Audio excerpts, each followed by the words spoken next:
PPU Jaksa Pinangki. Uang 6,2 rupiah miliar dari Joko Chandra digunakan untuk ini. Halo, selamat datang di Kabar Berita Indonesia. Bersama saya Gadis Bianca akan senantiasa hadir untuk memberikan berita terbaru untuk Anda. Namun sebelum lanjut mendengarkan berita ini, sebaiknya subscribe dan followers channel ini agar kalian selalu update berita terbaru. Jaksa Pinangki Sirna Malasari juga didakwa melakukan tindak pidana pencucian uang (TPPU) terhadap uang yang diterimanya dari Joko Chandra terkait kepengurusan fatwa di Mahkamah Agung (MA). Hal itu tertuang dalam surat dakwaan yang dibacakan jaksa pada sidang yang digelar di Pengadilan Tipikor pada PN Jakarta Pusat, Rabu tanggal 23 September tahun 2020. Dalam kasus ini, Pinangki didakwa menerima $500.000 dari Joko Chandra sebagai uang muka untuk mengurus fatwa di MA. Dari jumlah itu, ia memberikan $50.000 kepada rekannya, Anita Kolopaking. Sehingga terdakwa menerima dan menguasai sebesar $450.000 Amerika Serikat atau setidak-tidaknya sekitar jumlah itu supaya mengurus fatwa MA melalui Kejaksaan Agung, kata jaksa dalam siaran langsung di akun YouTube Kompas TV. Menurut jaksa, Pinangki menukar $337.600 menjadi mata uang rupiah dengan nilai sekitar Rp4.753.829.000 menggunakan nama orang lain. Pertama, Pinangki melakukan penukaran mata uang dolar AS melalui sopirnya, Sugiarto, yang dilakukan selama tanggal 27 November tahun 2019 sampai 10 Maret tahun 2020. Total penukaran yang dilakukan melalui sopirnya sebanyak $280.000 AS atau senilai Rp3.908.407.000. Penukaran uang juga dilakukan melalui staf suami Pinangki. Jaksa mengatakan, Pinangki awalnya meminta sang suami yang bernama AKBP Napitupulu Yogi Yusuf untuk menukar uang tersebut. Selanjutnya, AKBP Napitupulu Yogi Yusuf memerintahkan stafnya bernama Beni Sastrawan untuk ke apartemen Paku Buwono dan menemui sopir terdakwa yang bernama Sugiarto untuk menukarkan mata uang dolar AS terdakwa, ucap dia.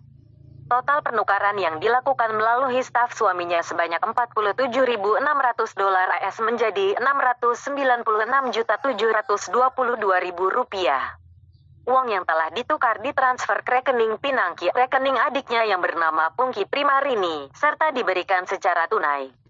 Penukaran juga dilakukan melalui orang yang tidak diingat lagi namanya dengan total $10.000 AS atau senilai Rp148.700.000.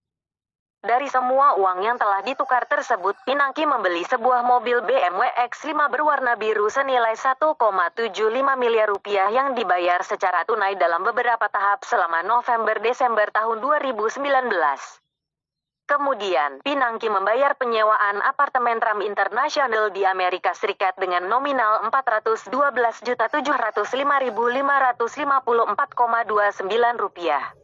Pinangki juga membayar dokter kecantikan bernama Dr. Adam R. Kohler MPDC di Amerika Serikat pada tanggal 16 Desember tahun 2019. Nominalnya sebesar Rp419.430.000. Lalu, Pinangki membayar Dr. Home Care atas nama Dr. Olivia Santoso dengan total Rp176.880.000. Uang yang diterima dari Joko Chandra juga digunakan Pinangki untuk membayar tagihan 5 kartu kredit atas nama dirinya. Rinciannya, Rp467 juta untuk kartu kredit Bank Mega, Rp185 juta untuk kartu kredit Bank DBS, Rp483,5 juta untuk kartu kredit Bank BNI Visa Platinum dan Bank BNI Master Gold, serta Rp950 juta untuk kartu kredit Bank Panin.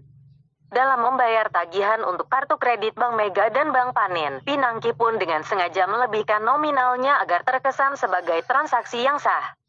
Terdakwa dengan sengaja melebihkan pembayaran kartu kredit Bank Panin Visa sebesar Rp950 juta meskipun batas limit yang seharusnya yaitu hanya sebesar Rp67 juta, tutur jaksa.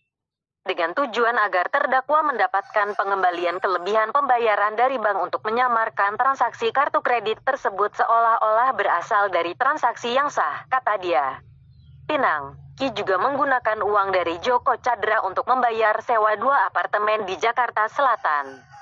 Pinangki membayar uang sewa apartemen De Paku Buwono Signature untuk periode Februari tahun 2020 Februari tahun 2021 dengan nilai $68.900 atau sekitar 940,28 rupiah jut. Pembayaran menggunakan mata uang dolar AS dan ditransfer melalui perantara kepada pemilik unit. Pinangki juga membayar perpanjangan sewa apartemen Dharma Wangsa Essence untuk periode tanggal 17 April tahun 2020 sampai 16 April tahun 2021. Totalnya senilai $38.400 AS atau setara 525,27 juta rupiah yang dibayar secara tunai. Penyerahan uang kepada pemilik uang dilakukan melalui perantara. Secara keseluruhan, Pinangki telah menggunakan uang dari Joko Chandra sebanyak $444.900 AS atau sekitar $6.219.380.900. Atas tindakannya itu, Pinangki dijerat pasal 3 UU nomor 8 tahun 2010 tentang pencegahan dan pemberantasan tindak pidana pencucian uang.